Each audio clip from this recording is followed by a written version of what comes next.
First, I want to thank all of you for coming tonight, especially those who came in person to see this very, very important discussion. This is a very significant day. October 16th, 1943 was the day that the Nazi invaders rounded up the Jewish prisoners in Rome. And this is 80 years ago today. And so we are very, very happy to bring evidence. We have now newly found evidence of the actions that were taken by Pope Pius XII directly and the Vatican to save Jewish lives during the Holocaust.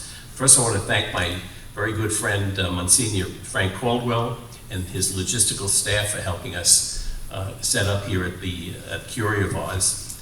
Also, our director, Paved the Way Director Vincent Levian, and the DeSales Media, who are setting up all of the cameras and all the other things, and of course our board of directors for Paved the Way Foundation. I'm going to sort of begin this by setting forth a little reality, that we have a situation, we call them the historical revisionists, there's a certain reality about these people. The people who are currently the critics of this particular period, none of them, not one of them, have ever served their country in the military. So they have literally no knowledge, they have no life experience of the covert actions you have to take and deception that you need to take in military tactics. They also, none of them, have ever lived through the horrors of the Nazi regime. So they can read all the books you want about it, but unless you're actually there losing your fingernails, scraping a garbage pail to get something to eat, or hiding in a cesspool to avoid capture, you really don't know. And so judgments that people have made, and there are many of them, are based on their life experience, and these people simply don't have it. And so this is the problem, because I'll tell you the reason I'm mentioning this. If you had asked the question very, very simply, why did every rabbi, chief rabbi on earth, every Jewish organization on earth, every single special, Jewish personalities, Albert Einstein, Goldman, everybody praised Pius XII unreservedly, and did so up until 5 years after he died. These are all the people that lived through the war and experienced what was happening in Europe at the time. And all of the eyewitnesses that we have, exactly the same thing. And then 5 years after Pacelli died in 1958, the whole world changed. A 180-degree turn without one smoking gun. This is a very curious thing, but the fact is, this was the errors that have been made, and unfortunately, the Catholic Church and Pope Pius XII suffered from this. In fact, I call it the worst character assassination of the 20th century, but we know what happened. And if anybody is interested, you simply have to go online and Google Moscow's assault on the Vatican, and you'll read the entire story about how the Soviet KGB went about destroying the reputation of Pius XII and destroying the reputation of the Catholic Church. And this is a crime in Judaism. Why? Because in the Jewish faith, the worst character flaw you can have is ingratitude. And what the KGB did, because of this action, robbed the Jewish people of the dignity of showing gratitude to one of the only men in all occupied Europe that did anything to save them, and saved almost 1 million Jewish lives during the Second World War, which is today 25% of the entire world's Jewish population. There are only 16.5 million Jews in the entire world today. There's 1.2 billion Catholics, 1.1 billion other Christian denominations, but only 16 million Jews, so 1.4 billion Muslims. So it's 0.2% of the world's population, and 50% of the Jewish population was wiped out by the Nazi regime. And Pope Pius XII was one of the only leaders who actively served to save as many Jewish lives as he could, and he did successfully. And so we're going to discuss some things tonight, I think, which is really important.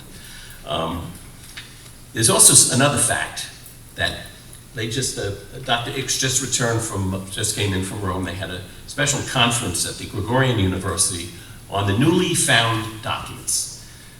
And I find that sort of strange. And the reason is that when Paved the Way started researching this project, we found tens of thousands of documents that have been available since the end of World War II that literally nobody has bothered to research. Literally every community, every Catholic community, every parish has archives. And if you go to any one of them and you go in, you can actually find wartime documents there. So you're talking about tens of thousands of documents that have been available since the end of World War II, which none of these revisionists have ever bothered to look at. And so it's been a very, very, it's a bit disturbing, but this is what's happening. And the world believes everything that they say, but that solid wall is cracking now, because now truth is coming out.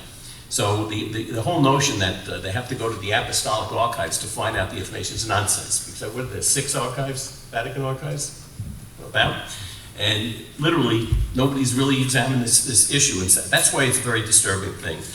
And so what I'd like to do tonight is we're going to allow, first I want Princess Georgia Pacelli is the grand niece of Pope Pius XII, and the granddaughter of the head of the Palatine Guard, which was very active during the war. And we're going to let Princess Pacelli talk about her family and some of this information.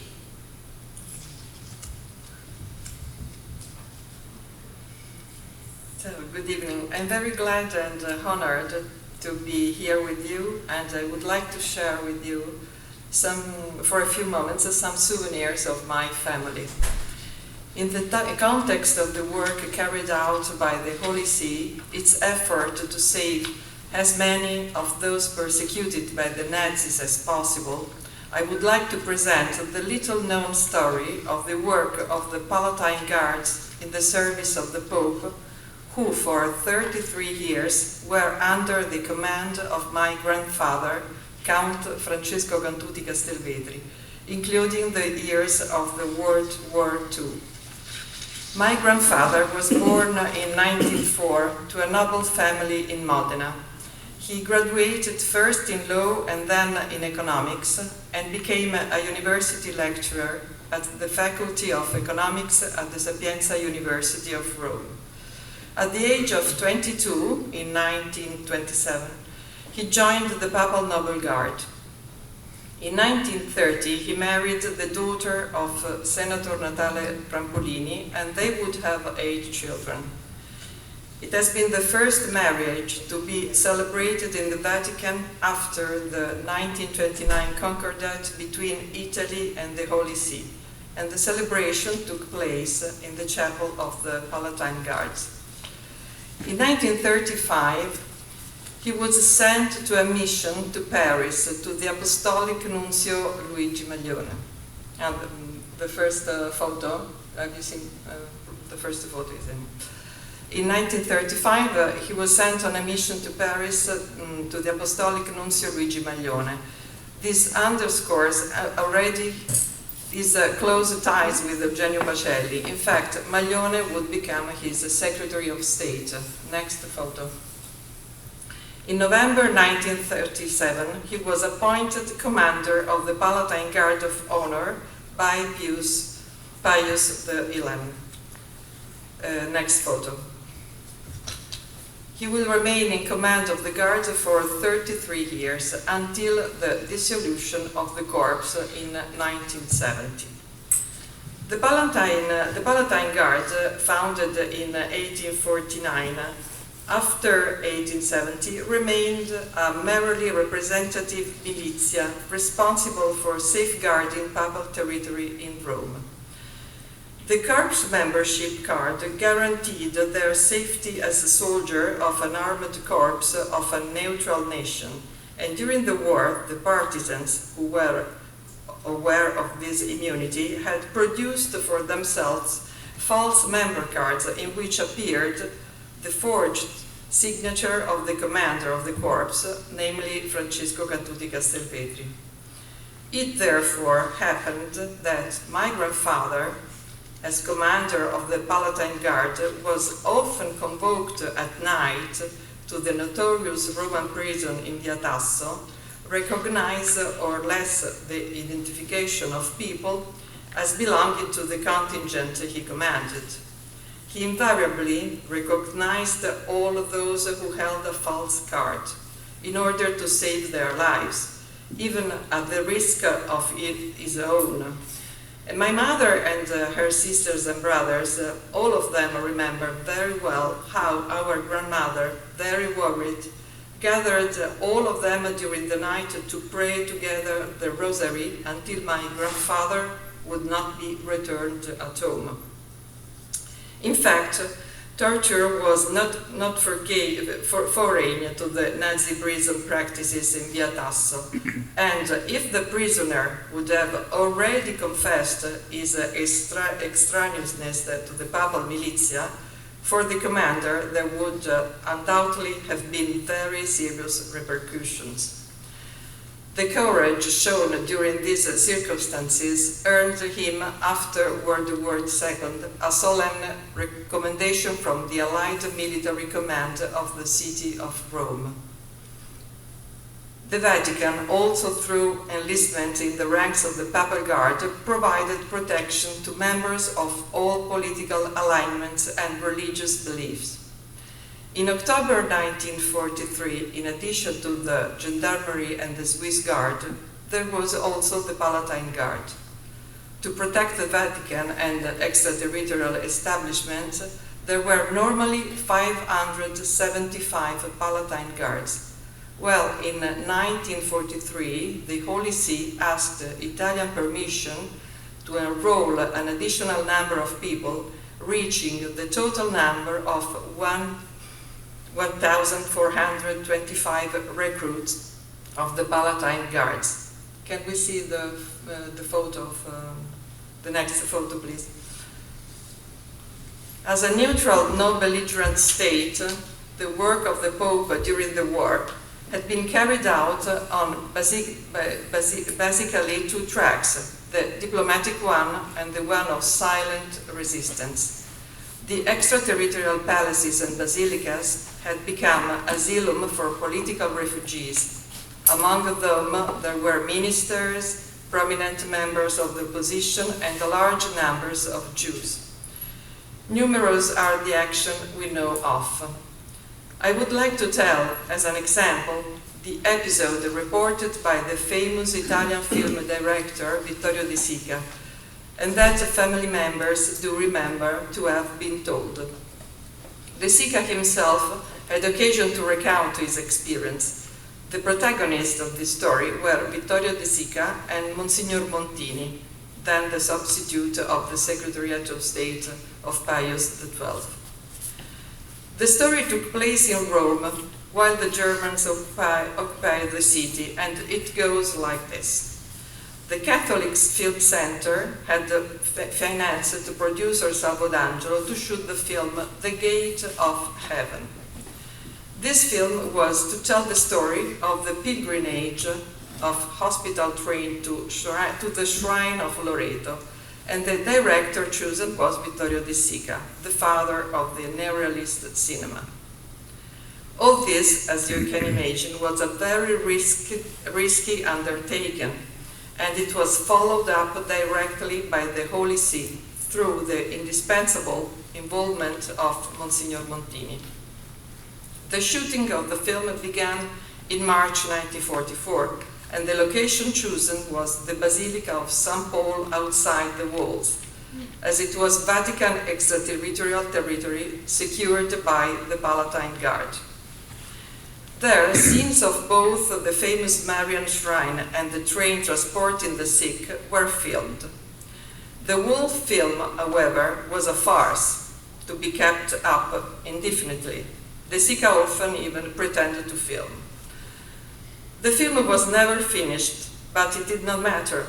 In fact, it was quite another purpose in which the Vatican was actively involved. De Sica, skillful, often shot either with expired film or even without it. He did everything he could to slow down the filming, succeeding in a rocambolic way to prolong the making of the film until the arrival of the Allies. De Sica used for the film technicians and workers who were in reality draft doggers. He hired an enormous number of extra personnel he had no need for, about 300, including Jews. De Sica found himself facing Germans who wanted to enter the set and managed to stop them with all the motives he was able to invent. So the film was literally stretched until Rome was liberated and everyone present on the set was saved. Of this miracle, only 88 minutes of film remained. This story in itself is incredible. Violently raided by 100 or so plainclothes Italian policemen under Nazi command. On that night, the Palatine Guard, present in defense of the Abbey and the people hidden there, including many Jews, were all taken hostage. The Palatine Guard, its weapons were confiscated and they were bound and locked up. The details of this raid can be read in Johann Hick's book, The Pope's Cabinet. We learn from the official reports that many Jews were also hidden under religious garb. Surprising is the courage and risk with which only a few weeks later, the Holy See reopened the doors of the San Paolo outside the walls for those in need. A few weeks later, March 1st, another extraterritorial border trespassing by the Nazis took place, this time in the Basilica di Santa Maria Maggiore. Here, the Palatine Guard, without real acts of violence or deployment of forces, however, reacted instantly. Another testimony confirms the concrete help given by the Vatican to the Jews at the time of the World War II. It refers in particular to a certain Bruno Ascoli, one of those 1,425 people enrolled into the Palatine Guard. I quote the words of Silvio Ascoli, Bruno's sons. My father was born in 1910. His ancestors belonged to the Jewish community in Ancona, and his sister, together with her husband, would have been deported and killed in Auschwitz. Bruno, who died in 1970, was the child of a mixed marriage and did not attend actively the Roman Jewish community. On October 28, 1938, soon after the racial laws came into effect, Bruno was granted the Catholic baptism. But it all came too late to escape the regime's grip tightening around the Jews. The parish priest tried to help, writing that Bruno Ascoli had been attending catechism since August of that year, but his intervention was in vain. I quote again Silvio Ascoli, my family members tried to apply to the Italian Ministry of the Interior, attesting that they were not members of the Jewish community, but the response was that anyone who had a Jewish parent and could not prove that they belonged to another religion from before the racial laws came into effect was considered Jewish. My father had been baptized too late. For my parents, it was a terrible blow. Thus, the Ascoli family was forced to declare that they belonged to the Jewish race. 2 years later, in 1940, Bruno married in church the Catholic Maria Bianca, although his marriage could not have civil effect. And their son, Silvio, started later. My mother married him knowing what she was getting into. Around the 16th of October 1943, Bruno Ascoli became a wanted man. One day, fascists and Nazis showed up at their house, asking for my father. He fortunately was outside.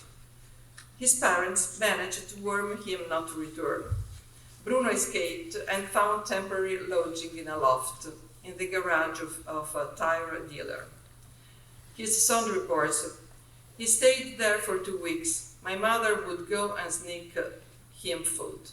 But at the end of October, the tire dealer had him dislodged because it had become too dangerous to keep him there. That's when, thanks to the interest of an uncle who worked at the Vatican Museum as an usher, my father was enrolled into the Palatine Guards. 7th photo. Bruno Ascoli became an auxiliary of the Pope's honorary guard and found shelter residing in the Vatican. Next photo. He stayed there for a few months. There are photos of him dressed as a Palatine guard inside the Vatican walls. And in December 1943, he received the precious safe conduct from the Holy See, attesting to his memberships in the Pope's Corps of Honor. His son Silvio explained that there was a sort of a rotation of the company in an effort to save as many persecuted people as possible. In early 1944, the Holy See appointed Bruno to another hiding place in Via Mocenigo near the Vatican walls at a lumber yard. And this attests that there was an organized network of assistance and help. These were only 2 episodes of which my grandfather was not only testimony, but also partly the architect. Thank you so much for your attention.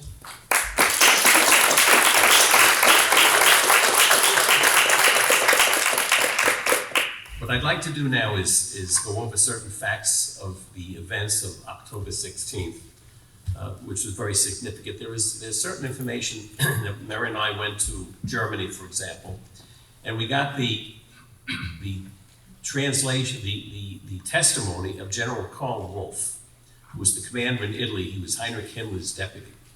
And in this testimony, which was done in 1972, the General Wolff tells how Adolf Hitler ordered him to develop a plan to invade the Vatican, in which what was going to happen is that the Germans were going to be dressed as Italian partisans, and they were going to break into the Vatican and start killing every priest or bishop or cardinal they could find.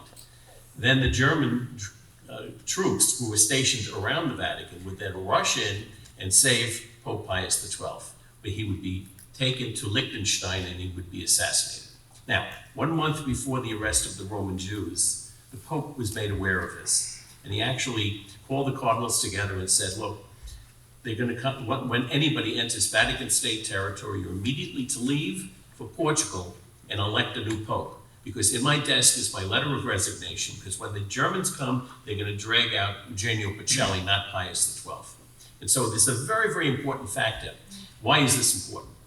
Because anybody who has any familiarity with the military and understand what would happen, the German officers knew very well that if the Vatican were invaded and the Pope kidnapped, there would be riots all over Catholic Europe. And they would not be able to fight the war or provide services or take care of the troops fighting. And so it would have been a disaster. So they did everything possible to dissuade Hitler from ordering the invasion. And this is very, very important because the Pope was very well aware of this. And he used that particular point to end the arrest of the Roman Jews. There were almost 11,000 Jews in Rome at the time. 8,000, we have a telegram from Berlin where they were ordering the 8,000 Jews of Rome to be sent to Mauthausen as hostages, not to Auschwitz. And so we knew that, plus there were about at least 3,000 from other countries that were there. And so when the arrest started, and Bill is going to discuss exactly what happened on that day and how it was Pius XII who acted directly to end the arrest at 2 o'clock the day it started. And then as they talk about the Pope's silence, he was not silent. He was screaming at the top of his lungs, directing life-saving efforts all over the world. And we have documented so many of these efforts in many of the countries throughout Europe, in South America, and in the United States, and all over the world, in the Dominican Republic, that Vatican officials were doing it to save Jewish lives. But I think it's very important to note, and most of the historical revisionists do not accept the fact that there was going to be an invasion. The fact is that there's proof of this in the Acts and Documents of the Holy See, because we have one letter where the Cardinal Secretary of State is ordering the commander of the Swiss Guard, do not resist invading German forces, because they got 184 Swiss Guard with picks facing the German army coming in. So do not do that. It would be sensitive. You'd be killed. And also, they also had provisions where they were talking about how they were going to save the treasures of the Vatican Library and the Vatican Museum, how they were going to hide these if there was an invasion, which, by the way, the British did as well. They took apart the crown jewels and they hid them, expecting if they were going to be invaded.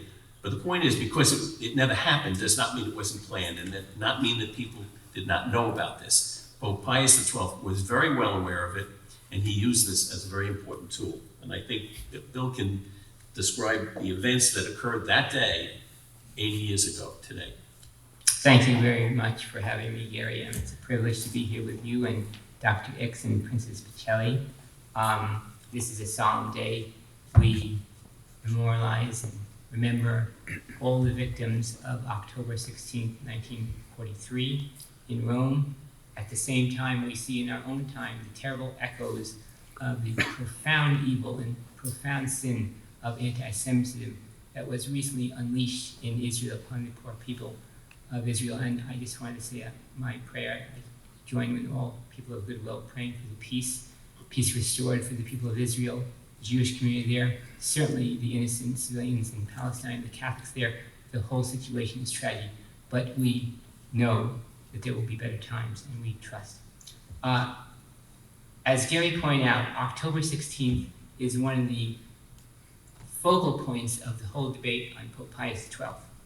And one of the things the critics do is they zero in on this and they portray Pius XII, because they think that they have Pius XII nailed against the wall here. They think they have him guilty. But the problem with their allegations is that none of it is based on fact. It's based upon conjectures and lies and smears. And now we have the documentation to prove it. As Gary pointed out, right from the very second that the Pope learned, early in the morning, of the Roundup, the Nazi assault on Rome's Jewish communities, he was saying Mass privately in his chapel, and he was awakened, and he was. No one ever. The significance is you have to understand. No one ever interfered with the Pope when he was saying Mass privately. It was unheard of, and yet Princess Cortez Pignatelli, who had been alerted to what was happening to Jews, had her chauffeur drive to the Vatican past the guards. And she stormed into the Pope's private residence and she said, my gosh, Pope, my Holy Father, you must do something. The poor Jews are being persecuted savagely. And he immediately got up from what he was doing, stopped his Mass, which he never did, I don't think, in his entire life, and he said, let's go make some phone calls. So what he did is he summoned, he called Cardinal Maglione, his own Secretary of State, and he had the German ambassador summoned to the Vatican. And they had a very interesting discovery, which in itself proves many of the falsehoods that are propounded to this day. In this conversation, which we have documented, the Jesuits, archivists have documented the acts, it's been discussed many times. What does Cardinal Maglione say in defense of the Jews? 3 times he tells the German ambassador, von Weizsäcker, 3 times he says, this cannot happen under the eyes of the very Holy Father.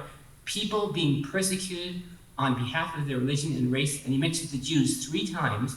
And by the way, he only mentions Jews. He doesn't say baptized Jews or Christian Jews. He mentions Jews, which is crucial because later on they say, well, he was only concerned about baptized Jews. That was falsehood that Dr. X will speak about.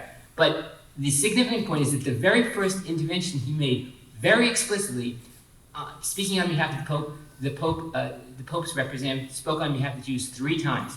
Now, because the Pope did not trust German von Weizsäcker, the German ambassador to Rome, he was, he was very unreliable. Plus, although he was under threat from the Nazis if he didn't do what they were told, he did something more significant, which did have an effect. Unfortunately, von Weizsäcker didn't do much to help. But Pope Pius XII intervened by contacting his nephew, Carlo Pacelli, and he had Carlo Pacelli contact Bishop Hudal, who himself had a very controversial reputation, although as it turns out, he actually intervened to help many Jews. And he had Bishop Hudal write a very strong letter to the German commander of the city of Rome at that time, General Stahel. And General Stahel, who was actually a very sympathetic and humane man and was horrified by what was going on, himself picked up the phone and he called Heinrich Himmler, who was a notorious Nazi henchman. And he said that these arrests must stop because if they do not, it will take away from our war effort and it will destroy our whole point of defeating the Allies. And so Himmler, surprised and shocked and angry about what he was saying, nonetheless conformed, and the Nazi raid on Rome's Jews, which was supposed to end, which was supposed to be completed and exterminate all of the Jews of Rome. They had about, it used to be thought it was about 8,000. Actually, subsequent research has shown it was about 10 to 12,000. The raid on Rome Jews suddenly stopped. It actually stopped before the Nazi raid was complete. Now, some of the critics say, oh, the Nazis apparently had the goodness of their own heart, just stopped on their own, or they couldn't find Jews. Let me tell you something. Everybody who has studied the Nazi regime knows they went from house to house and house, and their goal was to exterminate every last Jewish person on the face of the earth. The idea that they stopped on their own is ludicrous. They stopped because of the intervention of Pope Pius XII through General Stahel. And we know that that was not just something made up by Pius XII's defenders, because there were two eyewitnesses. One of them was named Nicholas Kunkel, a German officer, and another one, who, a testimony that's very rarely known, Gary can speak about, General Belitz. And they both saw and they witnessed General Stahel intervene and pick up the phone and told Hitler that the arrest must stop because this would prove catastrophic to their own military effort. And incidentally, General Stahel paid a heavy price for that. He was sent to the Russian front, where he died it was soon afterwards, and he died in a prisoner of war camp. But the point of this intervention is to show, far from being passive and inactive and sitting on his throne and being silent and stony silence, as one critic falsely said, the Pope was alive with action. His heart was bleeding for everyone who was suffering, particularly on behalf, as Cardinal Matthias said, of the Jews. So that was one of the high points. They say this was the worst thing that Pius XII ever did. In fact, that was one of his finest hours. And we know it was one of his finest hours because the Jews of Rome at that time, as well as the Catholic rescuers themselves, gave him tremendous credit. So don't believe what you hear about October 16th until you study the facts, until you study the eyewitnesses and so forth. Now I'd like to... Yeah, there were a couple of points that we can make.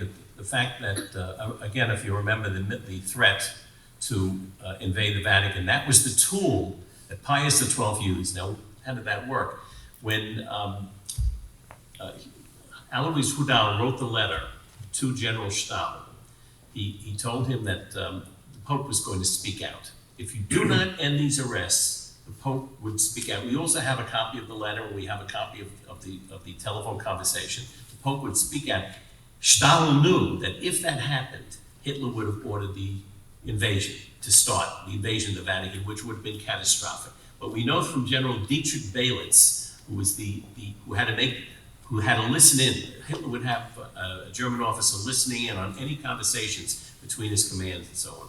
And Belitz was interviewed by a friend of ours, Father Gumpel, and the testimony was that he got on the telephone and he said to Heinrich Himmler, he said, I need 384 troops to arrest the Jews of Rome, which is normally not a problem. However, the Allies have full air superiority. The partisans are picking us off at night, and you're expecting our troops in Rome to supply the troops fighting down south, which is a problem. I am not going to be able to do this. So you have to assume responsibility that we can't supply the troops fighting down south. And so Heinrich Himmler, not being a military man, said, well, we're going to end the arrest for special circumstances in Rome. And he placed the order at 12 noon, 2 p.m. that day, it ended. And then Pius XII, as I said, was screaming at the top of his lungs, handling the hiding of the Jews. And that's why Princess Pacelli is talking about the Palatine Guard. They put 1,000 here. They had them in the Vatican itself. We've interviewed many people who were physically saved by the Vatican. Okay. And so, and a very, very important point. So these are things that were going on and all over the world at the time. He was hiding them all over Rome. Catholic homes were taking them in and so on. And all the ecclesiastical houses, they had special signs on it that German troops are not permitted to enter these premises. That was signed by General Stahel, which meant that they were able to hide a number of Jews. But here's the critical part. If he had spoken out, like everybody's saying, they say, oh, he was silent, he should have spoken. Here's what would have happened. What would happen is that the neutrality of the Vatican, the Holy See, would have been breached. Once that happened, all of the Catholic facilities and ecclesiastical houses around Europe that were hiding Jews would be open to being raided, and they would not just arrest the Jews being protected, they would have arrested all the Catholic caretakers. So it was absolutely a disastrous set of circumstances. And this is something they had to consider. And so it's all nice today for everybody. Well, he should have spoken out, you know. No, he shouldn't have spoken out. What they did was he acted to save as many people as he could. Yeah. I just wanted to mention that, first of all, before the raid takes place in October 1943, the war had begun in 1939. From 1939 to 1943, Pope Pius XII had made many, many statements on behalf of those being persecuted and killed on behalf of their race. Many, many statements in defense of, obviously, Jews and others who were under the siege of the Nazis. And so to think that by that point he was, quote, silent, when in fact he was prudent and he was strategic, but he was not silent, he had already instilled in their heart, in the rescuer's heart, as they have said, the will to rescue, the desire to rescue, the passion to rescue. And I just, to give you an example of this, because there are many diaries that exist from that time, Monsignor John Patrick Carroll Abbott, who was a great priest rescuer, he was from Ireland, he worked in the Vatican, he wrote his memoirs in 1964. And he said, at the very time of the raid, he said, on entering, he talked about what was going on. I just want to mention a couple of paragraphs because they're very relevant. On entering the convent of Our Lady of Sion that morning to say Mass, we found the place in the uproar. A crowd of Jewish men, of women, and their children had sought refuge there from the roundup, and they were in a state bordering on hysteria. Some of them had their menfolk taken away. Others did not know where their husbands and sons had gone to seek a hiding place. Almost immediately, word came from the Vatican that because of the emergency, nuns would be allowed to give hospitality in their convents to Jewish men as well as their families. Soon after, a document arrived from Cardinal Maglione, Secretary of State to Pius XII, that was the one signed by General Saho, to be affixed to the front door stating that the convent and all others was under the special protection of the Holy See. The Vatican had been able to have it countersigned by General Saho. And just to conclude, going back to the hospital that day, I noticed that a similar document had been affixed to the door of the Franciscan monastery where he worked. And then finally he says, with each day that passed, my assistant, Monsignor Bertucci, and I found ourselves becoming increasingly involved in the problems of the highways. The word had passed from one good sister to another, from one convent to another. Soon we were in touch with many of the more than 150 religious institutions that were sheltering the Jews. So all of this was the result of the coordinated action of Pope Pius XII and the heroic religious sisters and nuns and ordinary Catholic laymen that were doing it. This is an eyewitness report. I can cite many more, but this just illustrates what the Pope, Gary and what Princess Pacelli have been saying. I do want to introduce Dr. Johann Ix, who's the archivist for the Vatican Secretary of State, and he previously had been the archivist of many, many other very important archives. He's very, very well aware. But he just recently wrote the book, the Pope's Cabinet, where they actually found all in the Secretary of State, the documents where each member of the Curia were doing things and how they were acting and so on. It was remarkable. And Johann. Yes, just for the public to show what we are talking about. Only in the archives of the Secretary of State, historical archives, of which I'm director, we have about 3 million documents on only the pontificate of Pius XII. 1,600,000 are now digitalized and accessible by digitalization, which of course makes much easier the access for researchers. On the other side of the apostolic archives, which contain where the other archives of the Secretary of State, the other section of the Secretary of State, General Affairs, is kept, they have 3 times that quantity of documents. So they come over 10 million documents, I think. You can imagine these are only 2 of the major archives of the Vatican. There is no individual, however, who will be able to read all that in a lifetime, I think. Because we have to add Propaganda Fide, all the mission archives, then the doctrine of faith, so Santo Feature, Inquisition, and other more little archives, but important. Also, the Oriental churches have their own archives, and that will be not as much as we have, but anyway, 1.5 million or 2 will be there. So if you take it all together, it is really an enormous challenge to read everything. Now, I read before writing the book 800,000 documents all over, and so I have an impression, and the impression that came to me was immediately something else than that we are used to here. You heard, of course, of the book of a book entitled Hitler's Pope. So the Pope of Hitler. Now, I was very happily surprised to find Eugenia Pacelli, as a Pope in friendly correspondence with President Roosevelt.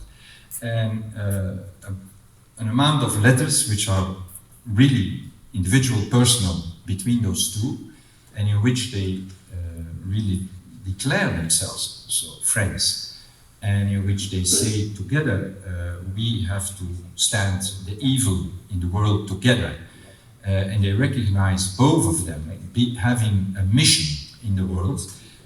All of a sudden, the Hitler's Pope went up to being the American president's pope almost. So there was something going wrong with the vision on the Pacelli Pope. Now, another thing that people didn't know and that all of a sudden came up, I tell you this because archives sometimes have this effect. If you find all of a sudden that in March 1943, the diplomacy with Germany was blown up and there was a Cold War. So if we talk about the facts of October, Germany is in that moment in a Cold War with the Vatican. A Cold War, it means there is no normal bilateral diplomacy in course anymore. It was blown up by the Germans. Both parties decided not to tell it to anyone, not to the Americans, not to the British, not to the French, so not to the Polish. So no one knew, in fact, that, and they had both reasons to keep it secret, but there was no diplomacy anymore, as later on the Vatican had no diplomacy in the Cold War with Russia. It's the same situation. Now, nobody knew that. So from March 1943 onwards, till the end of the war, the situation and also the dialogue with the ambassador to the Holy See has to be seen in that light. Okay? And all facts become a little bit different. Now, this only to say that there are a lot of different surprises. And there are two of them, if I have the time, to present to you, and so you can take it home. One practical one is you can at home open the website of the Secretary of State on the Vatican side. You go to Secretary of State, Archivio Storico, Historical Archive, and there you can find an entrance to the Hebraic files, the files of the Jews. Now, these files of the Jews was the great surprise, I must say. No one knew about that. Even the 4 Jesuits who made the volumes years ago never mentioned really the existence of these files. What are these files? These files contain requests of Jews all over Europe to the Pope, personally, for help. Now, this is enormously strange. I think that no one of us would have the courage to write a letter to the Pope immediately today in Rome, asking the Pope to do something on this situation. Now, these are Jews, and it are not only baptized Jews, also that, because it was said and in the press, of course, that it was only baptized Jews, and other authors also, or colleagues, try to, minimize the, let's say, the the will of the Pope to help all of them, there are a lot of Jews of the faith of Abraham also present, and Moses. So I tell that because these Hebrew files bring us to someone else, something else, because on the other side, in the Apostolic Archives, Hubert Wolff founded 15,000 letters to the Pope. Now, 15,000 plus 2,800 makes 17,800 letters of Jews to the Pope. Now, explain to me, what does that mean? A Jew writes to someone who would be an anti-Semite. A Jew would write to someone of who he knows he is not, he's ignoring their faith. I don't think so. Jews that write in letters in the camp here, they said to me that you are the last help, the last possible help, in my situation. Now, the Jew in the camp said to me, so it was known by Jews. It was said among them, among themselves. The Pope is the only one who could do possibly still something for you. Now, this is important. Another thing that comes out naturally was the help of the Vatican, because there is an office. There is an office, and we didn't know that. There is an office dealing with 24 hours, 24, with Jews, and not one office. Because I told you, there are 15,000 at the other side. So the other section, the General Affairs from Secretary of State, which are internal affairs in fact, have also an office. So there were two offices working day and night for Jews. Now, which ministry in the world did the same? I challenge every one of you to tell me which country, which nation decided to put aside the offices they had in foreign affairs or internal affairs, an office dedicated only to Jews and to help to Jews. No one. Not even Sweden, which were very involved in the help to Jews in Europe. Now, this is another fact that we say. Now, this Pope was not Jewish friendly, was, as the literature said until now. And all of a sudden, we find all kinds of, elements that point in a complete other direction. I came, of course, reading 800,000 documents on the Second World War immediately to something else. There is a network, and I do it very briefly, because there is a network on different levels. The level of Rome, the level of Italy, the level of Europe, and the level of the world. Now, it is too short here to show you and to tell you everything of it. But I can tell you that these levels were firstly organized by people that were appointed for the job. Appointment, that means it were not people that were willing just by themselves to do something for Jews. No, it was someone who was indicating you will do this and you will do that. And these were, of course, the nuncios, the bishops, but there were also lay people, religious people, on the various levels active. And that made it possible to really discover a silent resistance work, of which Pius XII is the head. And that's the most comical one, because all of a sudden he invented himself a resistance network which worked perfectly. Of course, it didn't reach every time its aim, because the Germans, the Nazis, and also fascist regimes were, of course, obstacles, continuously obstacles, and intercepted also people that were taken out and were driven to liberty on the other side of the ocean somewhere, or to the Holy Land. But anyway, they tried, and they were trying every day, every night. Okay? And this is also a reality which was not visible before. And then, of course, one of the most, and I close here, is what Cardinal Parolin last week, by the opening of the conference, in fact, indicated, and it was forgotten by all of the speakers afterwards and relators, and it has to do with the doctrine of Pacelli, Eugenio Pacelli, on which we, of course, have only one side's information that he was probably an anti-Semite, anti-Judaic. Now, we found documents of the First World War in which it is clearly stated that the Jews are our brethren, like all men of the world are our brethren. Now, we are in 1916. And it is the American Jewish Committee, exactly from New York, asking it.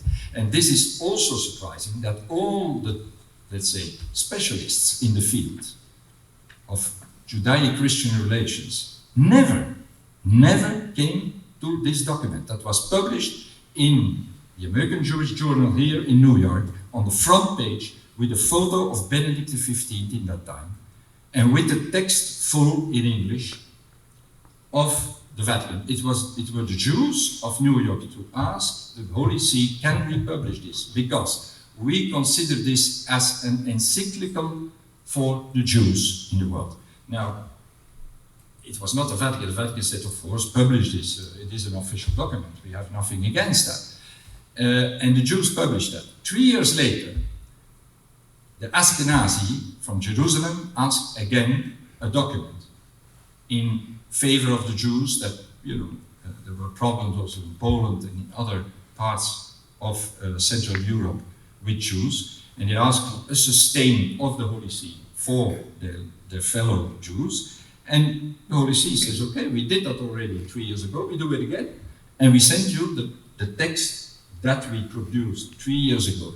Now, 2 times that means it is a doctrine. It means we stay at this as magisterium for the Catholic faithful. Of course, that doesn't mean that all Catholic faithful all of a sudden are not anti-Semite or anti-Judaic. It means only that on the top, someone says that this should be the way a Catholic should think about that and feel. And Roma docet, learns the people. Now it will take decades and decades, and also today still, to learn the people what is the real doctrine of the Catholic Church on the Jews. And I tell you that 1916 is more than 100 years before Fratelli Tutti. Yeah? All brothers. And this is amazing because this is a fresh encyclical, we know, but this fresh encyclical, without knowing it probably, had in itself a sort of seed which came from 1916.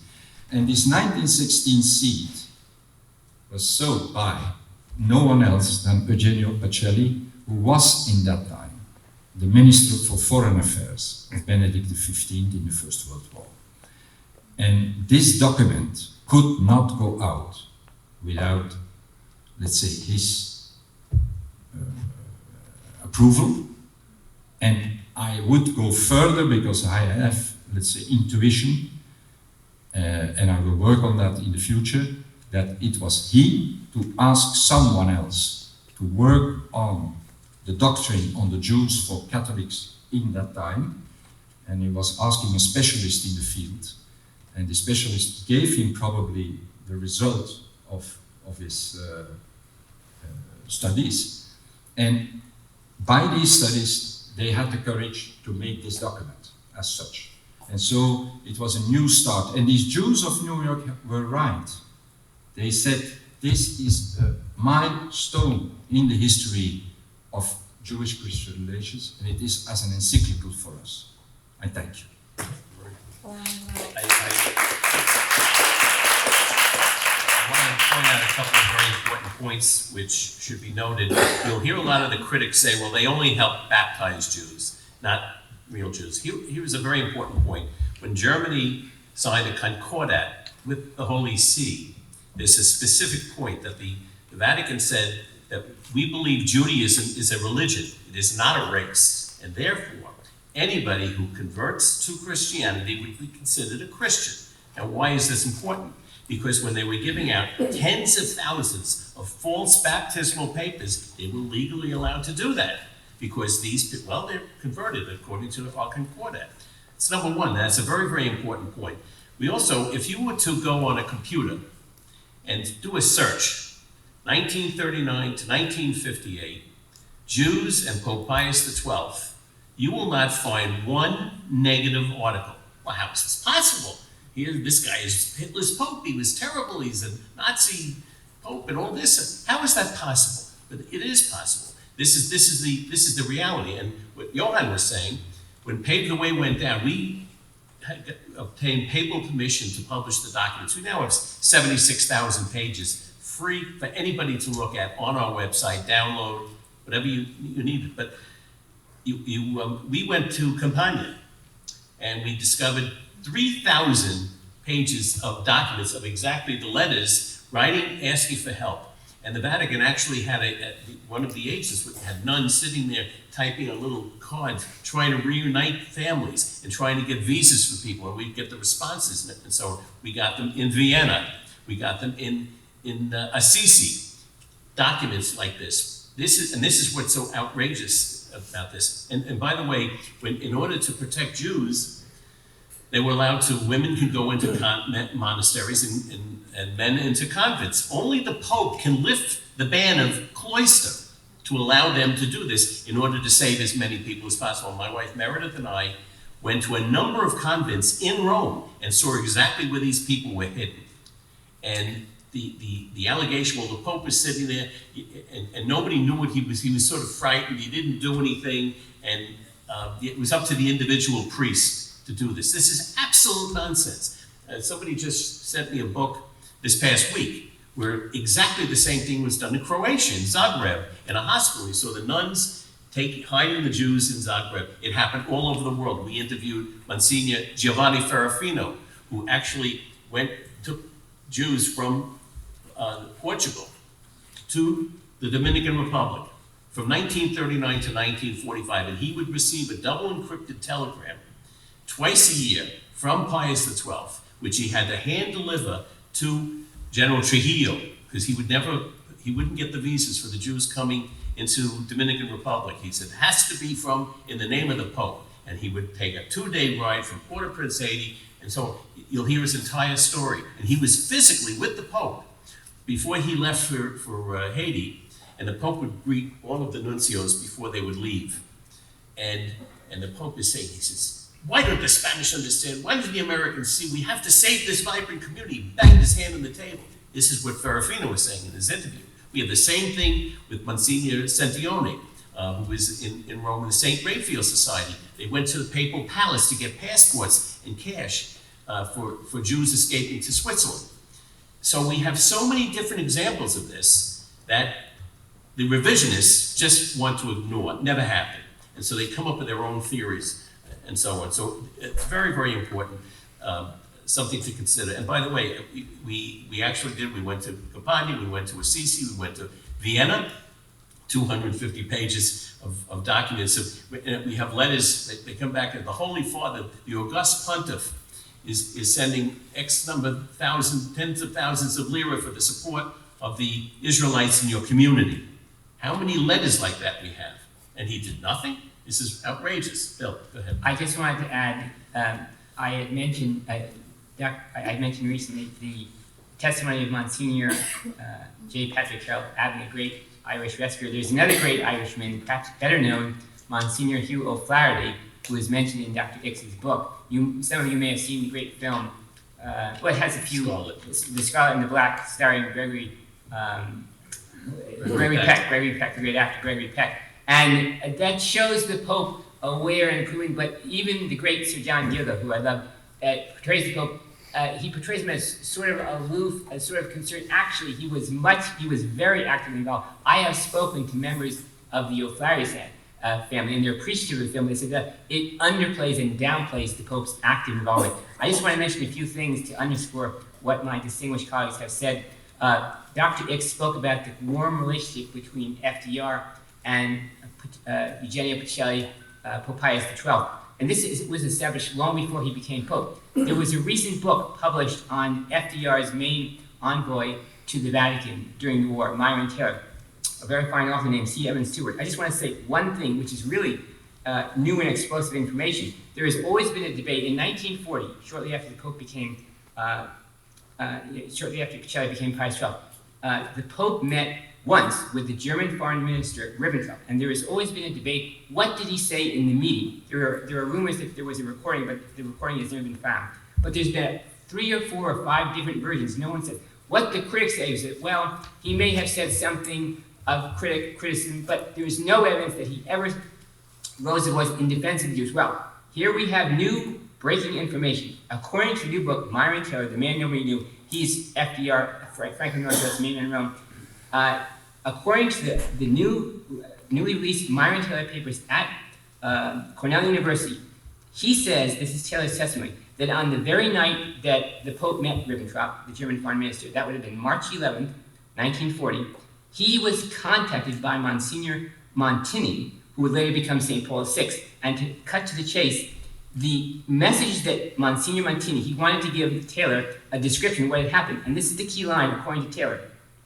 Montini conveyed to Taylor that the Pope asked to know if Hitler's government was not treating the people of Poland, they had just invaded Poland, very cruelly, treating the Jews especially cruelly. Now that's smoking gun material. That is smoking gun. He's saying, this is a primary report from an independent witness, FDR's man in Rome, saying that on the very day the Pope met Ribbentrop, Montini, his close assistant, later to become St. Paul VI, he was saying that yes, the Pope rose and very forcefully rose the crimes that Nazis were committing in Poland, and he especially came to the defense of the Jews. The New York Times actually had a report on this, but they've always denied. Now we have the proof that the New York Times got that right. But this just goes to show you, both internally and externally, he was doing everything in his power to save the Jews and promote the Jews. And just one or two other things. If we have the Palestine Post from December 29th, 1942, I'm not sure if I think that's part of that, the pictures. 5 days after the Pope gave a very famous address in 1942, a Christmas address, condemning the killing of people based upon their race or heritage, which clearly everyone understood that was listening, was the Jews. The Palestine Post, today's Jerusalem Post, published on December 29, 1942, a short article in which it said the following. It pointed out that the notoriously Nazi paper was attacking the L'Osservatore Romano, which had republished the speech, and it said, and the Nazis were condemning the paper as pro-communist and saying it was the red paper in Latin characters. And then it said the leading Nazi paper, it was called Volkscher Beobachter. I'm not sure if that's the exact pronouncement, but that was the leading hate sheet of the Nazis. And it condemned the L'Osservatore Romano, the Vatican's newspapers, quote, because it published an article, this would be the 1942 Christmas address, condemning the murder and extermination of Jews in Europe. So, we have proof right at the time, in 1942, this is even before the German occupation of Rome, where the Pope was clearly speaking out on behalf of those being persecuted on behalf of their race, and he was being condemned by the Nazis for his defense and his condemnation, his defense of Jews, and for his condemnation of, quote, the murder and extermination of Jews in Europe. So the Nazis themselves are proof that the Pope did speak out in the words that he thought were just, and it's positive proof that he was not silent during the Holocaust. Yeah, but there are loads of different examples of that, especially when somebody accuses him of being an anti-Semite. Sometimes they use an expression, he's a classic anti-Semite, which is absurd. It's absolutely ridiculous. Going to high school, the Visconti school, his best friend was an Orthodox Jewish boy by the name of Guido Mendez, and he used to go to his house for Shabbat dinner, learn how to speak Hebrew, borrowed the books of the great rabbis as a young boy, and these are facts. And it was Pius XII. The problem is also that some of the revisionists never bothered to go back in time. Pope Benedict opened the archives in 2006 up to 1939, and had some of these people gone back to 1917, they would have found some of the documentation, which we discovered. Actually, my director for Germany, Michael Hesseman, who's been to the archives over 250 times, and that some specific documents. In 1917, the head of the World Zionist Organization, Nachum Sokolow, met with Pacelli when he was the nuncio in Germany. And why? Because he wanted to talk to him about creating a Jewish homeland in Palestine. Pacelli was very excited about this and immediately arranged for Sokolow to meet with the Cardinal Secretary of State. Then again in 1925, the Pope was ill and he was in a hospital, but he granted him an audience and he was with him in 1925. Again, the same subject, starting a Jewish homeland in Palestine. Then he arranged for Nachum Sokolow to meet the Pope. Then again in 1948, at the partitioning of the Holy Land, he encouraged all the Catholic countries to vote in favor of the partitioning. So he's actually responsible for creating the modern state of Israel. And not just that, we have examples like in 1939, we have one letter, I don't know what's coming up, but we have one letter where he was opposing the anti-kosher slaughtering laws of Poland. And so this is a letter to the nuncio encouraging him, and he said, this is a natural right, this is a terrible thing that they're doing, and they were able to defeat that law. And that's very clear. Anti-Semites don't do that. He intervened with the German, this was an interesting story, a Russian pianist in the Munich orchestra, his name was Osip Gavrilovich, was arrested for anti-Semitic reasons. So the conductor asked Pacelli, who was his friend, can you help get him out of prison? And he did. Osip Gavrilovich was became the son-in-law of Mark Twain, married his daughter. So but all of these actions that you take, anti-Semites do not do this. They don't care, and that's the end of it. One other thing, I have a photo image. It's called Sanctuary in the Vatican from, again, the Palestine Post on June the 22nd, 1944. This is right after the liberation of Rome from the Germans. And one of the things, one of the many pieces of evidence we have which shows positive proof that Pius was directly, personally involved in the rescue of Jews that were endangered is the fact that many Jews took sanctuary in his papal summer residence, Castel Gandolfo, which Gary hosted a wonderful conference in 2008, which I attended, met Pope Benedict. It was very beautiful. It had a lot of symbolic meaning because that's where Pius XII saved many Jews. But I just wanted to give you one little brief quote from what the Palestine Post said right after the liberation. It says, reporting from Vatican City, the reporter says the following, quote, several thousand refugees, largely Jews, so we must have been talking about 750, perhaps over 1,000 Jews, which, by the way, is the number that Oskar Schindler in the great film by Steven Spielberg saved. That was just at Castel Gandolfo. Several thousand refugees, largely Jews, during the weekend, left the papal palace at Castel Gandolfo. They could leave now because it was Rome was liberated. The Pope's summer residence, after enjoying safety there during the recent terror. Besides Jews, persons of all political creeds who had been endangered were given sanctuary at the palace.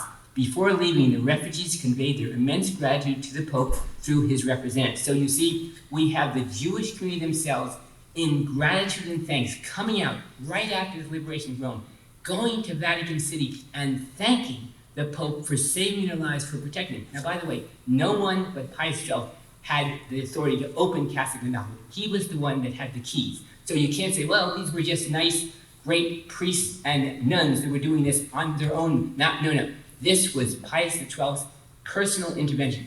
The reason those Jews survived is because Pius XII personally acted to save them. There's another point that, and I think of this often, the Roman Jewish community today despises him, absolutely despises him. The fact is that he saved their lives. Everybody alive in Rome today of the Jewish community is alive because of his direct actions. And this is proven by the fact that in, I think, 1949, the Italian Jewish community erected a marble placard. And I don't know if you can bring up that picture. This placard, and when it's praising Pius XII for intervening and saving all their lives. And surprisingly, that placard has disappeared. It was in the Museum of Resistance, but it's gone now. And now you have this entire new population of people who never lived through the war, never had any idea what was going on, who hate him. And you know what? This is a major sin in Judaism. It's a sin of ingratitude. And that's a problem, because these people are alive today because of his direct actions. I would just want to add that the good news is that we are all sometimes taken in and we believe things that turn out to be not true. And one of the lessons I learned in my life is that one of the great joys of life is to realize you have actually been mistaken. You think that something is terrible, and you actually are told that you're wrong about it. That to me is a great blessing. And it's a relief to me, because if you think something evil is going on and you believe it's not going on, something the exact opposite, that's a great relief and blessing. So I don't blame people that have been misinformed. This is what perhaps they truly believe. But we do have an obligation, certainly within the Jewish and Catholic community, and this also goes for the Catholic Church. When we have sinned, our Jewish brethren have told us so, and they are correct to do that. But when we in the Catholic community know that things have been done and people on outside of the community are not well informed, we have an obligation to very charitably lay out the facts, and the facts are there. They're clear. And the great news is that people are very open-minded in the Jewish community, in the Protestant community. When you present them with these facts, they say, "Wow, I never knew that." And the joy of learning that something you once thought was terrible was actually a blessing. It's a great blessing to me. So despite the fact that there are lots of myths that continue to circulate, the reason I continue on, the reason Gary continues on, and we all continue on, is to see the joy of their faces when they look at all these documents and they say, "Wow, this is proof. I am so grateful to learn about this, because otherwise I would have been in the dark." I'm going to quickly read the placard that was destroyed. It says, "The Pope's efforts did not go unrecognized by the Jewish authorities, even during the war. The chief rabbi of Jerusalem, Isaac Herzog, sent the Pope a personal message." This is, by the way, the grandfather of the current president of Israel, Herzog. "The people of Israel will never forget what His Holiness and his illustrious delegates, inspired by the eternal principles of religion, which form the very foundations of the true civilization, are doing for us." These are remarks, and one very specific one was a Jewish historian, General Levi, who was a very famous Hungarian Jewish historian, who came out right after the deputy came out and the Russian disinformation program, and it started destroying his reputation. General Levi said, "It's a particularly regrettable irony that the only man in all occupied Europe that did anything to alleviate the suffering is today made the scapegoat for the failures of all of the others." And that has stuck to this very day. And on that point, Monsignor Carol Abing, who was right there in Rome during the German occupation and was directly involved with the coordination of Pius XII, under his inspiration, had this to say about the latter-day critics who have condemned Pius XII based upon unfortunate falsehoods and lies. He said this, quote, "Never in those tragic days could I have foreseen, even in my wildest imaginings, that the man who, more than any other, had tried to alleviate human suffering, had spent himself day by day in his unceasing efforts for peace, would 20 years later be made the scapegoat for men trying to free themselves from their own responsibilities and from the collective guilt that obviously weighs so heavily upon them." There were many, many people to blame, including Christians who shamefully did not live up to the Christian standard, to blame and or who are responsible for the Holocaust. Pius XII is not one of them. There's one quick quote from Albert Einstein. He's not, a little guy. He's pretty important. And he says that, only the church stood squarely across the path of Hitler's campaign for the suppression of the truth. I have never had any special interest in the church before, but now I feel great affection and admiration, and I'm forced thus to confess that what I once despised, I now praise unreservedly. So these are incredible statements that these make-believe scholars and all the historical revisionists, they can't seem to get, and that's a problem. And one of the things, Dr. X mentioned that Cardinal Parolin, number 2 in the Vatican, right under Pope Francis, he's the Cardinal Secretary of State, when he opened the recent major Pius XII conference in Rome about the Vatican archives, he came out just so powerfully and so eloquent, and he mentioned these dramatic finds that Dr. X has made about the 1916 intervention. This is when Eugenio Pacelli was a young priest. Young people usually don't like to rock the boat. They're just, they go along with the flow. He spoke out, he took a stand, and he didn't know what would happen to him because there was a lot of anti-Semitism, even sadly sometimes within the church at that time, and he took a bold stand. But in any event, I just wanted to mention one other thing, that one of the most amazing discoveries that I made a few years ago, and now it's become even bigger, is that during the war years in 1941, there was a Jewish ship that was trying to get to Israel, and it shipwrecked. There were 500 Jewish refugees on it, and they were caught by the Italian fascist army and imprisoned on roads. And to make a long story short, one of the men named Howard Hines Whistler was able to thankfully get out through influence off of Rhodes, and he actually made it all the way to Rome, where because of the intervention of a kind priest there, a Father Weber, I believe, he was able to actually meet Pope Pius XII in 1941. And during his meeting, which he later wrote about for the Palestine Post, he said, he told the Pope immediately about the 500 Jewish refugees, his fellow Jews who were interned and who were being starved to death because there was a blockade on the Jewish island, and he begged the Pope to intervene, which the Pope did a shortly time thereafter. But the key point of that story is not only did he do this tremendous humanitarian act, saving 500 Jews, he embraced Heinrich Whistler, and he told him, "You have done well, my Jewish friend." This is according to the testimony of Heinrich Whistler. "You have done well, my Jewish friend, to have come to me and told me about what has happened down there in the Italian islands. I have heard about it before," the Pope said, according to Whistler. The Pontiff asked him to return with a written report and deliver it to the Vatican Secretary of State, who was dealing with those refugees. In his memoir, Whistler confirms that is exactly what was done. Not only did Pius promise help for refugees, he affirmed Whistler's Jewishness in the presence of a German audience. There were some Germans in the audience. And he said, in clear, loud, unmistakable terms to Whistler, "But now to you, my young friend, you are Jewish. I know what that means in these times we live in. I do hope that you will always be proud to be Jew." That's an amazing statement, and he made a point of saying that Said it a second time. a second time in front of the Curia, who, lest they had harboring any prejudice of anti-Judaism, he was condemning that, and he said it in front of German soldiers who were wandering and being visitors. By the way, when Hitler later found out that some German soldiers who were Catholic, who perhaps were torn in their conscience of the evil they were doing, he ended those audiences right away. But he had a point. He made the point to embrace Heinz Whistler, to embrace his heritage and so forth. And by the way, just recently, I wrote about this story dramatically. Last week, if you want to hear about it most dramatic, this is truly Providence.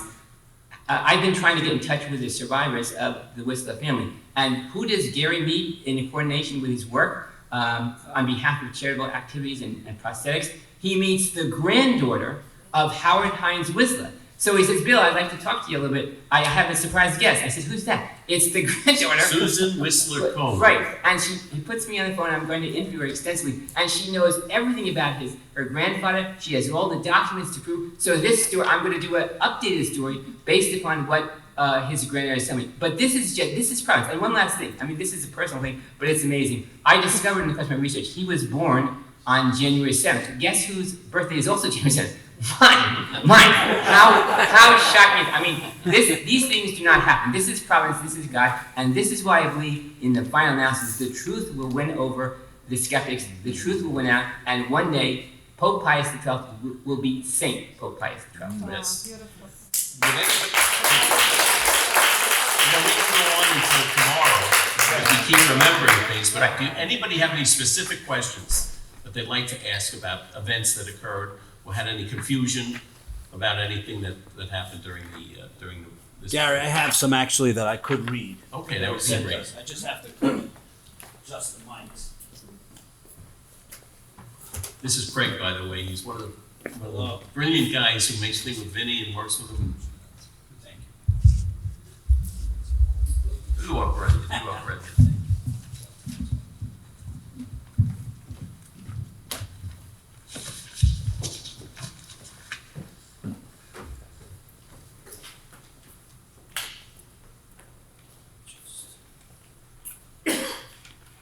So one of the questions that came in, Jake, am I good right now? You good? Do we have any idea how many Jewish people are reported to have been saved by the efforts of the church? Yes, we have one, Pius was an Israeli diplomat and a Jewish historian who lived through the war. And Pius wrote the book, Three Popes and the Jews. And in that book, he states that according to his research, that Pope Pius XII saved as many as 847,000 to 880,000 Jews under the Catholic Church under his pontificate, which again, I'll remind you, is today 25% of the entire world's Jewish population is alive because of his actions. And to back that up, I had a privilege of interviewing the late great Sir Martin Gilbert, one of the greatest Jewish and any kind of historian that's ever lived. I spoke to him for 3 weeks, and it was one of my most important interviews I've ever done. And I asked him this dramatic question. I said, He lived through the war. He lived through the war. And we interviewed him also. Yes, paved the way, has him on tape recording. Yep. And I asked him directly, I said, Sir Martin, did the Pope intervene to rescue Jews, not just in Rome, but all throughout the world? What has your research? No one did more research than him. He's famously, he's the biographer of Churchill. He's written famous books on Auschwitz and the Allies, as well as the Holocaust itself. And he said, well, certainly he did. In every part of the world, Eugenio Pacelli, the Pope, was playing an active half through his nuncios, as Dr. X documents so well in his book, in a coordinated effort to rescue world Jewry. And I said, well, how many would you estimate Jews? And he said, some people have said there is hundreds of thousands. Would you say that's an exaggeration or overstatement? He said, no, hundreds of thousands is absolutely, to my mind, absolutely correct. So it's not just Pius Pete, it's Sir Martin Gilbert, who is renowned for his research, and he spent years, decades, going from one archive to the next, and he himself affirmed that yes, Pope Pius XII and all his diplomats and representatives and the entire Catholic Church under his inspiration did in fact save hundreds of thousands of Jews. St. John Paul II actually pointed this fact out in his famous document on the Holocaust, on the Shoah. And when it was published, it was attacked for making an overstatement. But as we now know from Sir Martin Gilbert and others, that was, if anything, it was a conservative aspect. There is no question, according to Sir Martin, who was one of the greatest historians who ever lived, that the Pope and his allies did indeed save hundreds of thousands of Jewish lives. Yes, sir. If you could answer this one in a complete sentence. Did Pius XII ever meet Adolf Hitler? Absolutely not. No. And in fact, Say it in a complete sentence if you could. no, Pius XII absolutely did not meet Adolf Hitler. In a couple of the books that were written, there was a picture of actually it was the nuncio to Germany meeting Hitler, with an official diplomatic sense. And in the book, I think it was Cornwell's book, he says, this is Pius XII meeting Adolf Hitler. And it was absolutely not true. Yeah. In fact, when Hitler did go to Rome, he left Rome. He closed the Vatican Museum and so on. And he said, the air is foul in Rome. And he went to Castel Gandolfo. He wouldn't even be in the city when Hitler did go. I can say more. In the 800,000 and more, because there is also pre-war, in our archives, which are the diplomatic archives, so relations with Germany, I found one that was signed by Hitler, one document, and it's the assignment of the ambassador to the Holy See before the war, and that was signed by Hitler. And maybe there will be another official document in that time. I cannot be sure that I saw everything. So, but a personal document or whatever is not there. And that is exactly what I said. At the contrary, with Roosevelt, we have private correspondence which went over the heads of his administration. Tardini, the secretary, so Minister of Foreign Affairs, was outrageous for that. That his Pope was having a relationship with the Protestant president of America, and they didn't know what they were talking about, and that is the reality. And in fact, the absence of documents also in archives says a lot. The absence of letters of Hitler, the absence of letters of other German Nazi primary personalities says something. they didn't want to have relationship with them. And that's all. I just wrote one little thing on that because I thought that question might come up. In 1921, shortly after the Nazi Party was founded, but still 12 years before Hitler became German Chancellor, Pacelli, who was then a papal nuncio in Munich, publicly warned Germans not to let the threat of communism blind them to the evils of Nazism.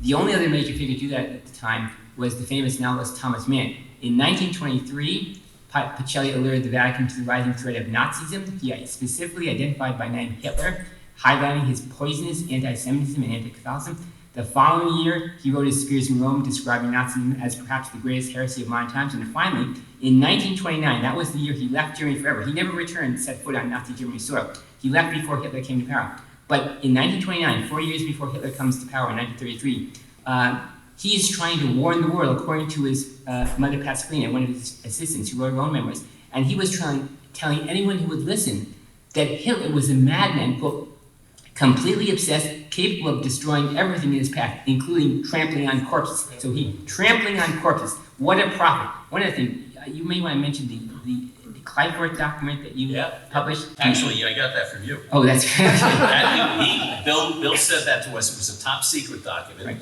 where was an American ambassador who knew Pacelli in Germany, and Pacelli had now become the Secretary of State. So he writes him a letter, and he's asking for permission. He's going to be in Rome for a short time if he could visit the Sistine Chapel while it was closed.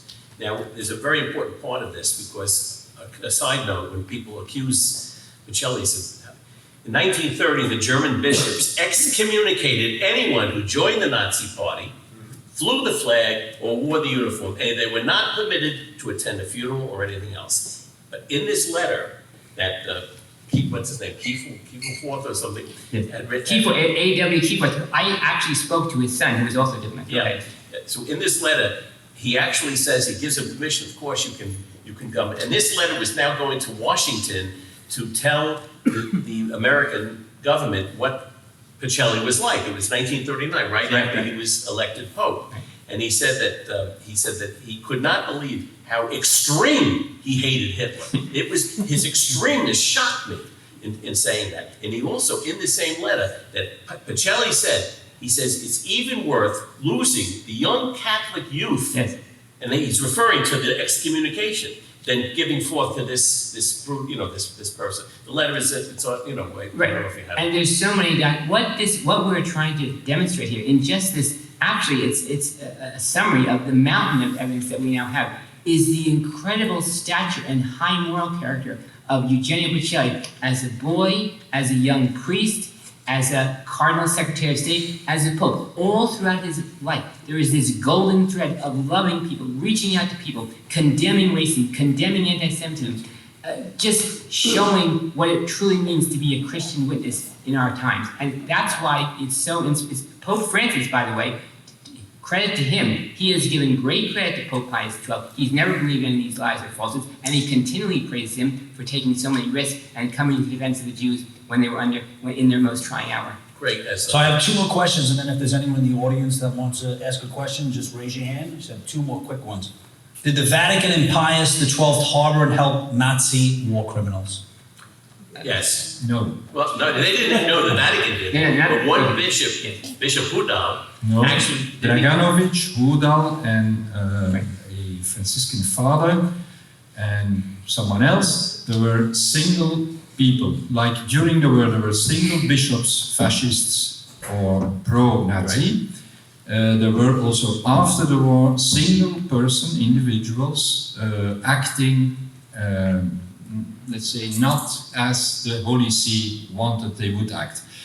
And in the files, and I saw them, they are very preoccupied about this. The file from Draganovic, for instance, and also Hudal, they are very clear on that. Tardini is saying these people they will be for us a big problem afterwards. And of course, he knew that. He foresaw. He had this. I just want to add, they were renegade. They were renegade people who were not just like they were bad and evil priests and they were bad people in all different professions. It does not reflect the institution per se. But I should point out that right after the war, the Nuremberg war crime trials asked for Pope Pius XII for evidence to prosecute the Nazi war criminals, which he gave them in abundance, and they were very grateful. So far from personally helping Nazi war criminals, that was done by evil priests disobeying the church teachings of Pius XII. Pius XII actually helped prosecute Nazi war criminals, and that's a fact. There's one example, I give a Jewish example. I said you don't blame the entire church for the actions of a few renegade priests. Just like you don't blame all the Jewish people for the fact that among the cruelest guards in the concentration camps were called kapos. No, they were Jewish guards and they were cruel, but you don't blame everybody else for that. But you have to see that the story on this originated exactly in the years of the Black Legend. That's right. And they needed the scapegoat in the Vatican, which was Rudal, bishop working at the disciplinary section of the Holy Office, just to, of course, throw a shadow on Pius XII, that he was in fact protecting those people who were acting for ex-Nazis. And that was the logic, and that was the logic that was, of course, turned out in, let's say, newspaper language by all journalists and thrown over your head. But it is not true, because the Holy See, the Vatican, was firmly against it, that people participated in such a way to, let's say, passage for ex-Nazis. But they could not intervene. I mean, it's difficult to do that. This is part of the communist life, actually. See, after Nazism was defeated, the great struggle at the time, we don't think about it too much today because communism has been discredited. It was between communism and the Catholic Church. So what do the communists do? They're doing everything in their power to smear and defame Pius XII. And they feed these false stories about him being pro-Nazi, wanting Nazi war criminals and so forth. And this is all part of the the communist smear campaign. So it's ironic that Pope Pius XII, as well as his predecessor, Pius XI, spoke out more clearly and forcefully against the totalitarian evils of Nazism and communism than any force upon earth. They, later on, would become the victims of their smear campaigns. But the good news is the truth is outing, and we now know the truth. There was a document that I remember hearing about, that Johann might recall, where somebody had requested of Montini, can we not help a few of these Nazi soldiers? And Montini said, are you out of your mind? These people tried to kill the Pope and tried to think we want us to help them? Something like that. And I understand also the Red Cross actually helped more Nazis escape than yeah, but also the Holy See helps people, and after the war they sheltered even people. Yeah, that's right. And gave them asylum in the Vatican. And in fact, they are attacked on that by the French. In my book, there is a good example. Yeah. And but also there, the Holy See is very clear on that. People that have really blood on their hands, they should be put before a trial.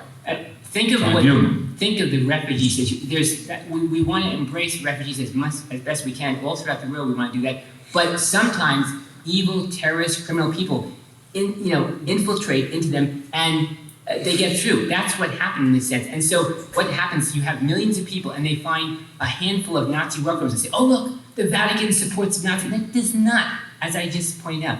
The Vatican was trying to put people's lives back together, which were shattered after World War II. The Nazi war criminals that survived, they were exploiting this process of humanitarianism, and some of them got through, but it was not the Vatican's intent. And as I said, when they found out the facts, and when the truth was shown at the Nuremberg trials, when the Pope and his associates, it gave them all the evidence they needed to prosecute the Nazi war criminals. I have one more, and then I can walk around the room. Had he retired as Pope while he was still living, would Pius XII have been supportive of Vatican II? How can what? Had the Pope retired while he was still living, would Pius XII have been supportive of Vatican II? Oh, Dr. X, this is a Catholic issue. I'll say one more thing and then I'll have Dr. X take over. There is no question that one of the great things about Vatican II is that no Pope is quoted more frequently in the documents of Vatican II then Pope Pius XII. The only other source that's quoted more frequently is sacred scripture itself. So in my opinion, there's that, according to John the 23rd, St. John the 23rd, and St. Paul VI, Vatican II was in many respects a project after his death of Pope Pius XII. So there's no question that running throughout Vatican II are the teachings, developed teachings, to the great credit of St. John the 23rd, extended and expanded for the modern world, and St. Paul VI. But certainly with the imprint of Pope Pius XII. I'd like to say. Yes, I have little to add to that, but the Nostra Aetate, as you read in my book, for me is the crystallization of the Pius XII doctrine. So also there we find something that is already present in the Church, in the magisterium of the Pope, and later on in the Council, Second Vatican Council, it was crystallized in a document. For me, but someone will.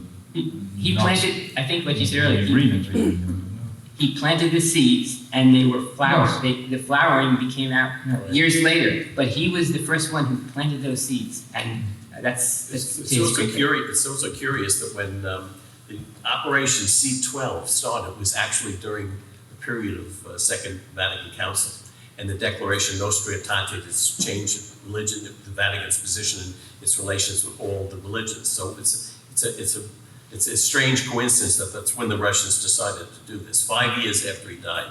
I'm just going to get a question from the audience. There's an organization in Israel that is responsible for granting the, I'll call it the Jewish equivalent. Righteous among nations. Sainthood. Yeah, righteous among nations. At Yad Vashem. I think it's called Yad Vashem, yeah. Yeah. And I understand that Pius XII has never been put on that list. No, that's not true. That's not true? Is he No, on that because list? I actually submitted 158 pages to the Office of the Righteous. And I had the chief rabbi of Efrat, Israel, submit those pages recommending him for righteous among nations. The problem is that politics jumps into this. This is a real serious problem because nobody's going to do anything that's going to be disruptive politically. And Yad Vashem is they raise money for their work and everything, and then they're going to upset a lot of people until such time as this cloud, this black legend is gone. It's not going to be considered. But I can tell you that some of the documents that we submitted, one in particular I'm going to tell you, was a Jewish woman by the name of Luciana Zevi. And we took her testimony, and it's signed and by our attorney in Rome and so on. Luciana Zevi met Pius XII with her mother, her father, and her uncles in 1948, I believe, 1948.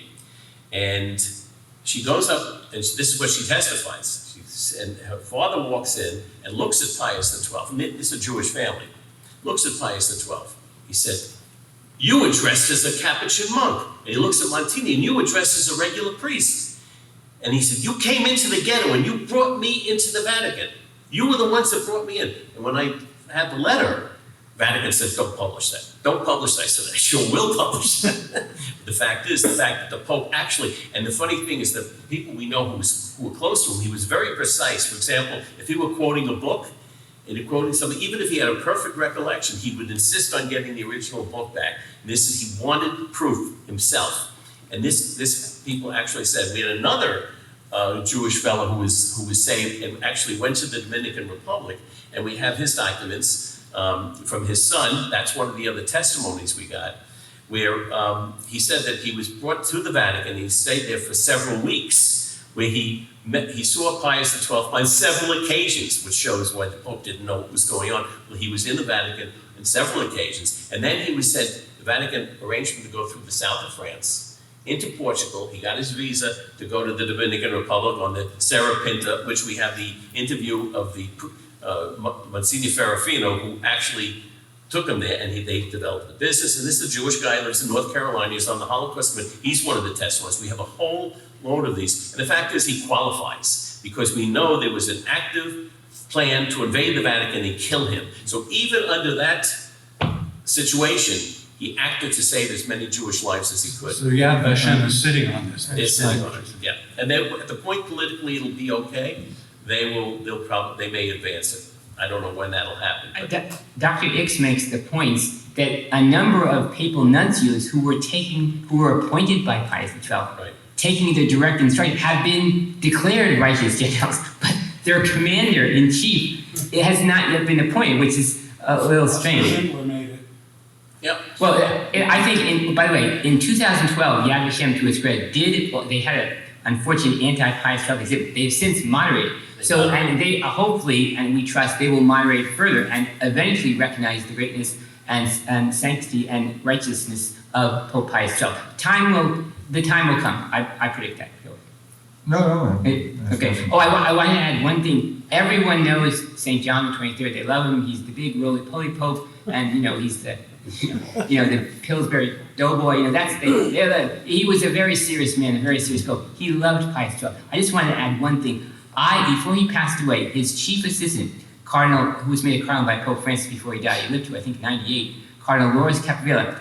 I had my great friend, Father Peter Gumpel, who has since gone to glory, God to the Lord, interview and write a letter to Loris Capdevila and asked him, did John the 23rd, who was known to have saved many Jews when he was the papal nuncio in Turkey and Greece, was he acting on his own or on behalf of Pius XII? Here is what his own lifelong assistant, Cardinal Capdevila, said about the action in favor of the Jews carried out particularly in Istanbul during the years 1935 to 1944, acknowledged and praised by the Jewish circles of Jerusalem, Istanbul, and the USA. It obliges one to concede that Roncalli, St. John the 23rd, was and declared himself executor of the intention and directions of Pope Pius XII.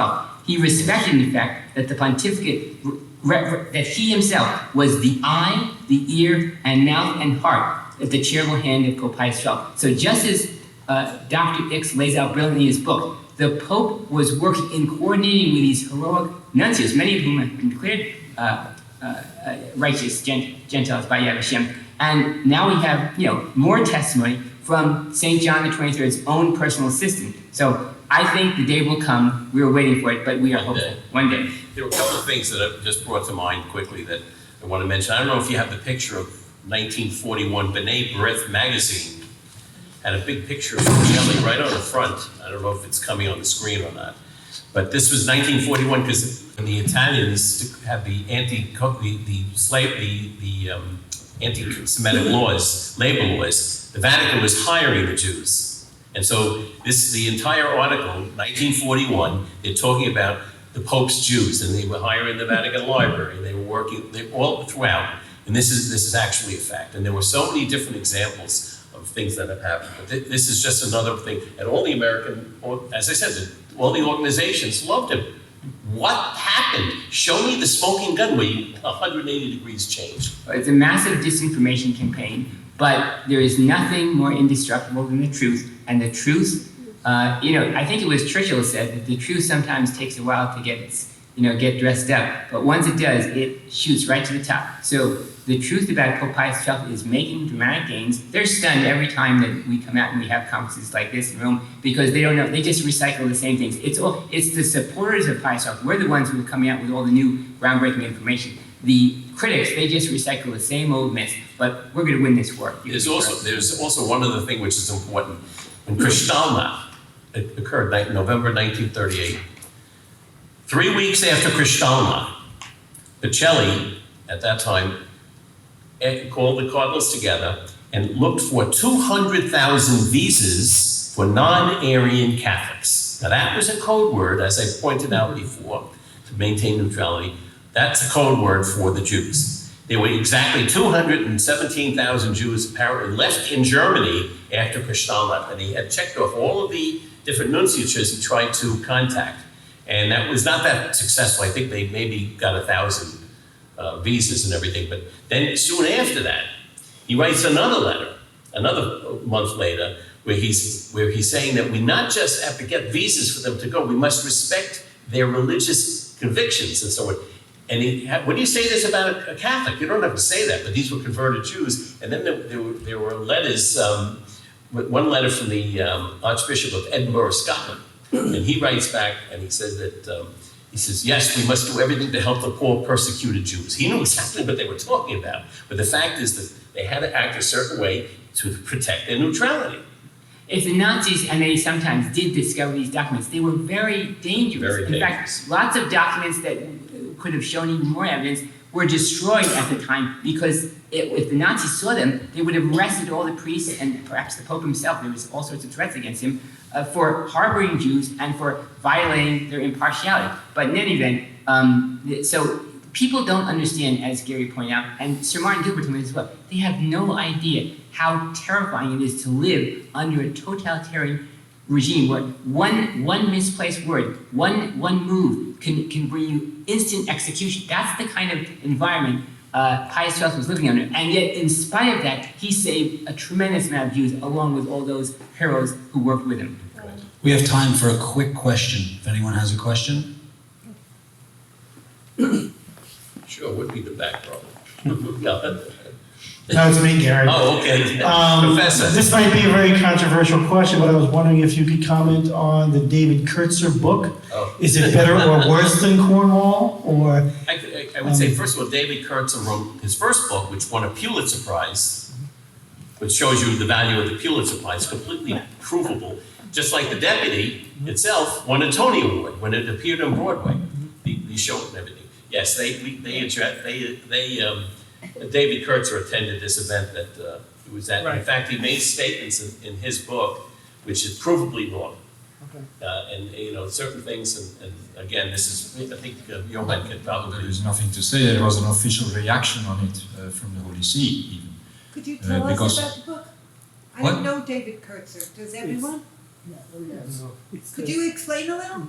Well, it's difficult to explain. It's like, Pius book? well, he published a book like I did and others. If you don't read a book, you don't know what the book The is book about. is the I was book is wondering if I in should town. buy it. But the only thing I can say that he one of the chapters is dedicated to a presumed concordats, let's say, negotiation between the German Reich and Hitler and the Pope just before the war broke out. So he says that he jumped on documents in our archives, historical archives, and that it are three different, let's say, missions of negotiations that comes to the Pope and from Germany to negotiate a new concordat. And that he says the Pope wants a new concordat. Now, it's very clear that when a Pope wants a new concordat for whatever country it would be, it is not the country that goes to the Pope.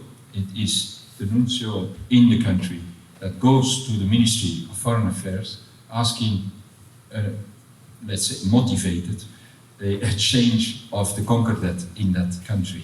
That's the first thing. So it is completely wrong, putting this as the will of Pope Pius XII to change the concordat with Germany. And this is a little bit novelty, I think, bringing this out as a scoop, as a world scoop, on and blaming therefore Pius XII. I find that most inconvenient for a professor. Because he had, I don't know if he knows that, but he should know that as a professor of a Brown University, I mean, these are the ABC of our archives is that you know how diplomacy works, what it means, and more, even more, there is no new concordat at the end. So, what are you talking about? You are saying he wanted a new concordat, yes, but there wasn't, so he didn't want it at all, probably. You know? So, what are we talking about? About nothing, about air. I would just say all professors are entitled to the views. I'm all for freedom of debate. I just think that we have an overwhelming case to answer them. There have been very good critiques of the book. La Osservatore Romano, the Vatican's own newspaper, published one. My colleague, Professor Ron Rishlak, who published this book, Hitler, the War and the Pope. There's an excellent book called Church of Spies by Mark Reevely, who documents very heavily the Pope's direct involvement in the plots to overthrow Hitler, something that was almost, goes totally untreated Yes, or but is dismissed. we have to stick to the point. We have Right. to stick to someone whose statement is that there was an attempt to Right.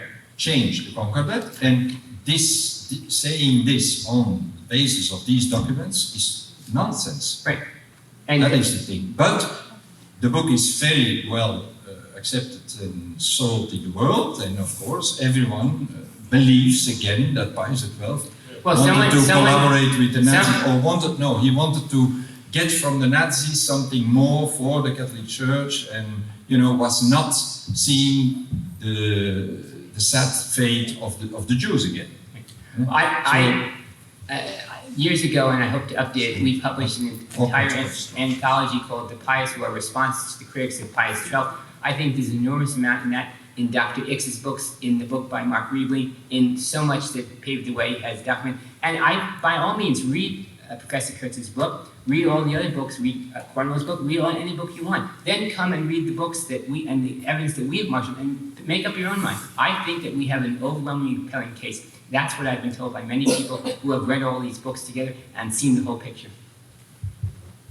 I'm confident the truth will prevail. Great. Greg wants to wind it up. Yes.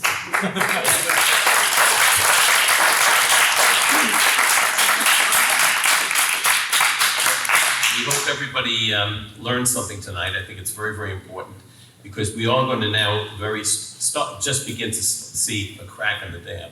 Because I know that Bill listened to all the testimony given in Rome at the Gregorian University and commented on a lot of it. And I think that's happening, is that a lot of these people realize they're like on a sinking ship, and they better start straightening themselves out. The fact is that a lot of these people have published everything. Understand what the problem is here. These are professors, PhDs in history and so on. They've published documents, they've made statements. It's on the internet. It doesn't go away. And how are you going to come back and say, I made a mistake? That would be the honorable thing to do, but they never, ever, ever do. They just don't do that. Yeah, it's one of the most difficult things in the world is to admit that you're wrong, especially if you invested so much. Look, I look at my own church. I know that there have been scandals in the church. There have been great heroes. There have been wonderful, beautiful saints, but there's also been terrible scandals. I can't deny that those scandals existed. And if Pope Pius XII had did these terrible things, I'd have to be the first to say, my father, who was a lawyer, bless his soul, no longer living, he told me, Bill Jr., follow the facts wherever you lead. The facts lead me to believe overwhelmingly, based upon all the testimony I have heard, based upon all the documents I've seen, that Pope Pius XII was one of the great men of his age and of all time, and he did everything in his power, far more than most, to save and intervene the Jews and to battle Nazism from its very inception. Yeah.